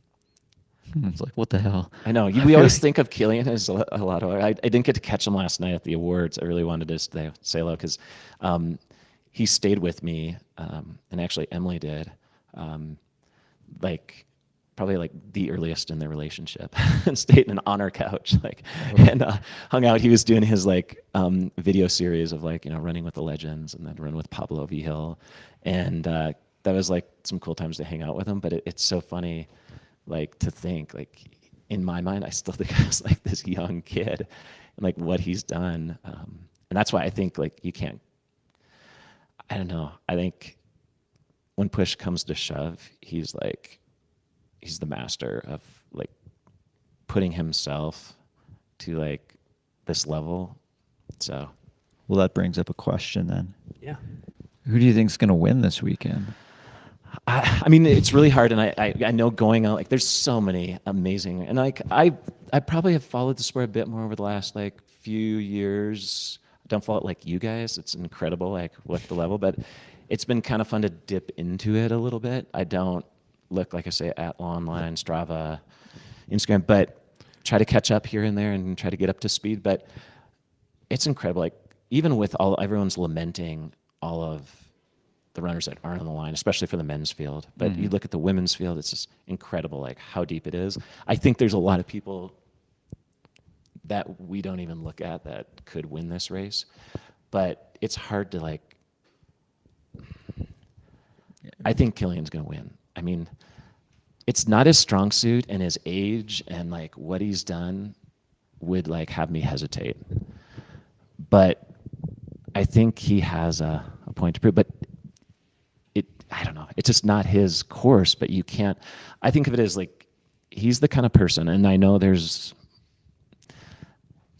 Rod is really hard to also not bet against because he has pushed Jim, I think, arguably the furthest. Now, Hayden, if he was in the mix, I know Jared did push, but didn't he push him the furthest? Or was the closest? Oh, for sure. To Rod. Jim, by a good shot. So 40 miles. I just like Killian, and it's not like I'm cheering for the old guy in a way, but he's not old. It's just, this isn't his race, but he's such a master at being able to, he's had his downfalls here. I think he came back and, he just kind of joyrided it the next year. Killian's good at winning things. Yeah, and I think I spoke about it yesterday with Jim and Hal, and that's the big thing about winning. Knowing how to win is huge. Now, sometimes I think I spoke about this. I think with you guys or to somebody else. I think if you had a gun to all of these guys' heads, and if it was life or death, what would happen? Who would come out? I think what we need to do is Squid Game style for ultra running. Here's another outlandish thing, Squid Games. Wow. Ultra running. Squid Games of ultra running, and do a fantasy of that. Who's gonna come out alive? Who's gonna come down to the last two? Last. And I'm putting a lot more money on Killian in something like that. Yeah, and that's where I think. I think Killian want. I mean, again, I didn't get to talk to him to ask him, and I get a sense of does he want it? Yeah. Bad, but a lot of people think the training he's done, getting specific, respecting the heat, because again, I think he just joyrided it. 2011. He was 2011, right? Yeah. Or was it 2000? I forgot if he was skipped the year after. The very next year. Yeah. He was just spinning, I think. Wanted to maybe redeem himself in a way. Check the box. Check it, but I don't think he was with a field like this. Would he okay, life or death, Squid Game style? Yeah. And I think that's what this race is going to. I don't think it's going to be a course record, but you're going to see some attrition like always. But I think you're going to see interesting tactics played out that might not be played out if Jim was here. I mean, that's kind of what I'm thinking. And to see what Killian, and this is, again, it's not a strong suit, but he can do shorter stuff. So even though this is like a speed race or whatever you want to call it, a road race of trail ultras in a way, but it's got enough climbing. People discount the 18,000 feet of climbing. Yeah. So the interesting thing is, obviously the conversation is happening live. So this will be on YouTube right now, but I'm planning to publish the audio version like the first week of July. So it'll be real. And I think we've had enough of a conversation where it's like a lot of the stuff is evergreen, but it'll be cool to hear us like talk about this a week post race. Yeah, that'll be With the interesting. Squid Game stuff and whatnot. Yeah, I know, and it's kind of outlandish, but I know a lot of people maybe haven't seen it, but like, it's kind of wild. Like it's so like dark and so like, but I think what it's cool is like it does like. You start to question like why we do things, how we do what we do, what motivates us, and we're also, it's not life or death. Like there's a lot of terrible stuff happening in the world. We're just out here running in the mountains, doing what we love. And everyone talks about, and Killian, this is what I love, like Killian's like, oh yeah, I love being in nature. He used to always be like whistling. Like one time he had this, like he was playing like folk, like Catalonian music on his phone when we were running during this like little video series he did of me like running with the legend. He's just like out there, like he used to like joyride, but we know like he's like a fierce competitor. And all of those guys and gals who are lining up. Now on the women's side, I can't say a name. Like it's hard for me to like have a pick. I'm also like, I'm going to be helping out Chris Myers. Yeah. And I don't know, helping. I'm just going to Have you be crewed hanging with him. people at Western States before? I mean, that's an interesting thing. Like, I don't really have crew duties. I'm just like going along for the ride. Yeah. Advising. I'm like hype. No, I mean, this is the thing too. Is like, I don't want to. I haven't really ever crewed. Like even when Brian Morrison ran in 2006, I wasn't really crewing him. Yeah. So I've never crewed at Western States. So it'd be, but or just like hung with a crew for the sake of crewing. Will you also be at the Quarry Road aid station this year, or are you? So I'm trying to see if I can get down there. Okay. I just like, will I be able to get down there and do the night shift? Totally. And then get home. And the hard thing is like balancing how much time I'm here. Yeah. But yeah, I think so. And I wish I could like have a definitive women's winner, but I don't know. It's such a, it's hard to really put. It's the same with the men, even though I said Killian, even though I said like, you can't, like Rod, what he did last year, you would say, you got to say almost he's the top pick. It has been like the most interesting question to ask this year, I think, amongst any other Yeah. year, because we've gotten the most different names, and every single time we're like, yep, I'd watch that race. That would be a good one. Or like, you know, the younger guys like Adam, or like, or even you go even younger. Like there's just, I don't know. It's like there's going to be like some real. I think it's going to be interesting. Hopefully it is, because I think it's more ultra running. This is the thing when we were talking about like what makes like, it's kind of boring when you think about like watching people. Like it's interesting to us, but as an overall, it's a lot of like sitting around waiting for things like, are we getting coverage until we get like, you know, drones being able to follow people like you do. We're getting pretty close to that. Closer, but you'll never be able to like have a drone like track somebody. Far. It's like, you know, in the tour, you get to see not every second, but a lot of pretty it. close. A lot of it. And ultra, and there's a lot that happens that would be more exciting. Like I think you'd have people more glued, and nothing against what has like transpired with live streams, but if you could see what like unfolds more by the minutes, then we just missed an hour or whatever footage, and then you get reports. I think it could be a lot more interesting, because I think that's what's going to be interesting this year, including the women's field. Maybe kind of people doing different strategies, and you know, of course, there's always going to be people, oh, they did things wrong, or they just blew up. Carnage once again. But I hope there's more. I wouldn't want to be in that position. If there's more people like cage fighting at the end, that would be very exciting. That's awesome. Now you don't want to, like I was talking with Chris, is I didn't realize how close like 10th place last year was with he and Blake. I saw them leave Quarry Road. Crazy. Right. Like, and you hear of these stories, but like that close, fighting for something as like, I don't know. It seems crazy that 10th place is you It's a big deal. fight for the level